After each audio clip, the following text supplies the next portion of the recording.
So in this video, I'm gonna be installing the loudest exhaust system on my Yamaha R6. What's going on, you guys? How are y'all doing today? So today we are going to be installing a ton of mods onto my Yamaha R6. I figured since the weather is pretty horrible outside, it's gonna be raining for the next few days, I thought I might as well take the time to pull the ECU since I won't be able to ride the bike anyways, and then start to knock out a ton of these mods. So if you guys are interested to see it, I'm gonna throw in the clip right now. It is vertical, so it's gonna look a little bit weird of pulling the ECU. So if you don't wanna see me removing the ECU, just skip like the next 60 seconds in the video and you'll cut past it. What's going on, you guys? So today we're gonna be tuning my Yamaha R6. So I'm gonna first just go ahead and remove the ECU. And I tried looking for a video, but I couldn't find one, but it shouldn't be too hard to figure out. Okay, yeah, this is already easier than I could have imagined. So just remove the rear seat, remove obviously your actual seat, and this little plastic piece, and the ECU is right here. So I'm gonna go ahead and like remove this metal bracket plate right here. And before I pull the ECU, I'm gonna go ahead and disconnect the battery just to be safe. So I'm gonna start with the negative first and then disconnect the positive. All right, now the battery is disconnected, freeing up a lot more space to remove this ECU. Now I'm just gonna pull the ECU out, and only thing that was holding it in were these two clips, one on each side. Now I'm just gonna disconnect the ECU. There should be like a clip right here on the bottom. So I'm just gonna pull this and take it out. And then the same thing with the other side. So now the ECU is completely removed. And so now what I'm gonna be working on is removing the servo motor out of this bike. So if you don't know, on a lot of bikes, there's something called a servo, and that is basically an exhaust valve or an exhaust flap. So I'll see if I can pick it up with a light so you guys can see. Let's see. Yeah, right there is kind of the exhaust valve. So it opens or closes based on your certain RPMs. And there's obviously no need for that anymore since we're gonna be replacing this with a full exhaust system. So we have the SD Project slip-on, which we're gonna throw on this instead. So there's absolutely no use for it. So we're going to need to remove all the cables and the motor to this, which actually runs underneath the gas tank. So we're gonna have to get access to under here and start removing a bunch of panels. So already have the ECU out. So now we're going to remove the servo motor and then start with taking off this exhaust. I also have a ton of other mods I'm gonna be doing in this video, such as an air filter and also doing block off plates on this bike. So stay tuned because we are going to be fully modding this bike performance-wise in this video. All right, so I'm just gonna go ahead and remove this cover right here first. Now that we got everything exposed, I'm just gonna go ahead and loosen these two bolts right here. So now that I took these off, I can work on removing these slip-on. So just going ahead and remove some miscellaneous bolts. There's one holding in the tank here on both sides. There was this plastic piece right here with the bolt going through it, and also another bolt down there. And of course I did the exact same to the other side. All right, I'm checking back in with you guys. I haven't been able to record everything because I'm by myself and I don't have anybody to hold the camera, but I just took off a bunch more stuff, and I have 2 rolls of blue tape currently sitting under the gas tank, and I unplugged the fuel pump as well, just so I can get to a lot of things under here much easier.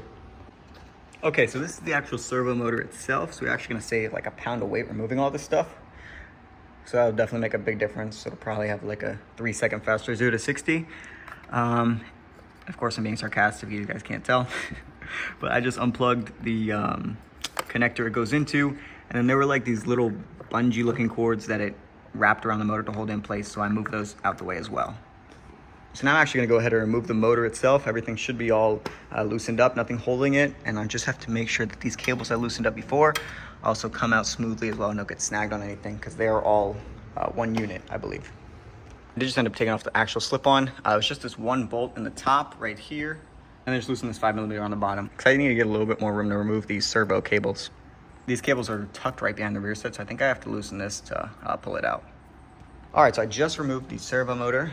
So here it is, and I was able to actually remove this without undoing the rear sets or anything like that. It just took me a while to maneuver it out of here, but it would probably been easier if I did that, but I just wanted to remove as least thing as possible to make it easier, so I got it out of that clip right there, and also pushed it out of that one right there through the back. So yeah, here we go. One more thing knocked out. And now I'm not gonna be putting in a servo buddy since I'm actually getting the bike tuned. So they're just gonna disable this plug. And what the servo buddy would do is make sure so it doesn't throw a code. But in my tune, this is just gonna get disabled. So no need for me to buy that. All right, so since we have everything done with the servo motor, I'm now gonna move on to the air filter. So let's start with that. And first we have to get out this 5mm bolt right here up top. Now it's gonna be a lot easier since I've already taken apart a lot of things. So let's see how quickly we can get this done. So now I need to disconnect these vent lines right here on each side. I'm just gonna pull the tank off. It'll make it a lot easier. I'm gonna disconnect the fuel pump again and disconnect the fuel line and lift this thing off. All right, finally got this finished up. Just got the gas tank off. Well, not finished up, but finished up on where I was. Okay, and the gas tank is right there, as you can see. And now we have access to the air box. So we can do the filter right now, but I'm gonna go a step further and just go straight to the block off plates first, of course, because that is under all of this. So I think there's about 12 different screws I have to take off that all go around this. So I'm gonna save you all the boredom of that, lift this thing off, and we'll go on from there. Now I also need to release this line as well, so more fuel's gonna dump out of this, so I have my rags right here to catch it. All right, I just undid this harness right here and unplugged this other connector right here. I'm just gonna undo all the screws on the airbox. All right, and now we have the air filter right here. All right, so it's just those two little hooks on the back holding it in, or little clips. So now the OEM air filter is out. This is kind of what it looks like, if you guys want to take a look. So if you just want to change your air filter, you just do all the steps back in reverse now. But I will end up doing the air filter once I'm done with the block off plates. So right now, I'm not going to put a new filter in because I need to get further down into the motor for the block off plates. So that is what we're going to work on next. Okay, so I just loosened all these bolts right here. You guys can see them. It kind of runs along inside here. They're like 4 millimeters, Allen's. And then I undid this line right here that went into that. Unplugged another connector, and I think there's another air kind of vacuum line under this. So now I should be able to lift this off though. All right, so I just removed this little push pin basically inside of there. Now there are two little clips on the bottom kind of just holding it there, so I just pushed them in, and now I should be able to just pull this thing out. All right, there's literally been so much I can't film it all. There's so many things. So now finally got to the block off plates. So they're right here, one on that side, one on that side, and we have to figure out now how to get these 5 millimeter bolts out. So this will be interesting, so let me figure this out. All right, so I just got the block off plates now in there. Here's the one on this side and on that side. So finally done, and I can have the joy of putting this back together, remembering where all these bolts and plugs and zip ties and this and that and this hose and that hose go. So this will be fun, and if I did this wrong, you guys let me know in the comments, and I'm finding out after I posted this. And if I did it right, then the bike won't sound broken and I won't get hate. So let's see what happens. This is the filter I have, MWR high efficiency air filter. So pretty much how it looks.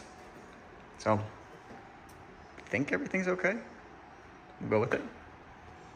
So now that everything's wrapped up there, I'm going to be moving on to installing the full exhaust system. So let me do the first step and remove all the fairings. So both side fairings and then the lower belly pan as well. So let me get all this removed and I'll check back in with you guys, because we need access to get to the headers. And of course, with all this stuff on, we cannot reach that. So let's get this knocked out.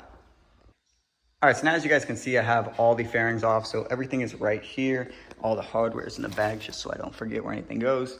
So we're going to be installing these headers right there. So since everything is off now, I can have accessibility to all of these bolts that hold the headers on.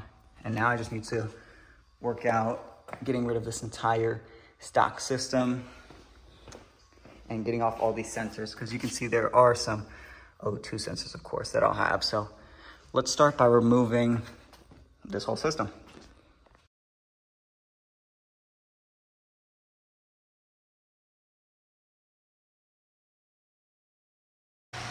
So the new full exhaust is in. As you can see right here, we have the Akrapovic stainless steel headers, and these look amazing, you guys. Like, look at the fit and finish. I think it looks pretty sick.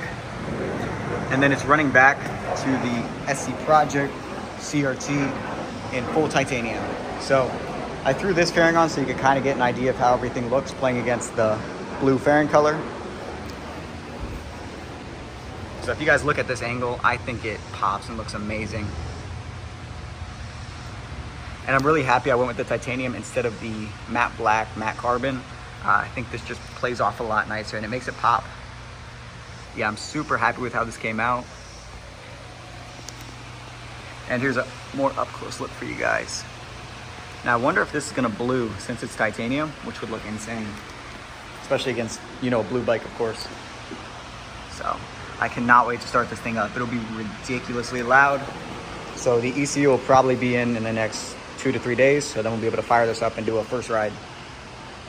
So I hope you guys enjoyed this video and stay tuned for the first start on this bike. Actually, the ECU said it'll be arriving on Wednesday. So like 2 more days to go. So everybody take care. Thank you for watching and ride safe.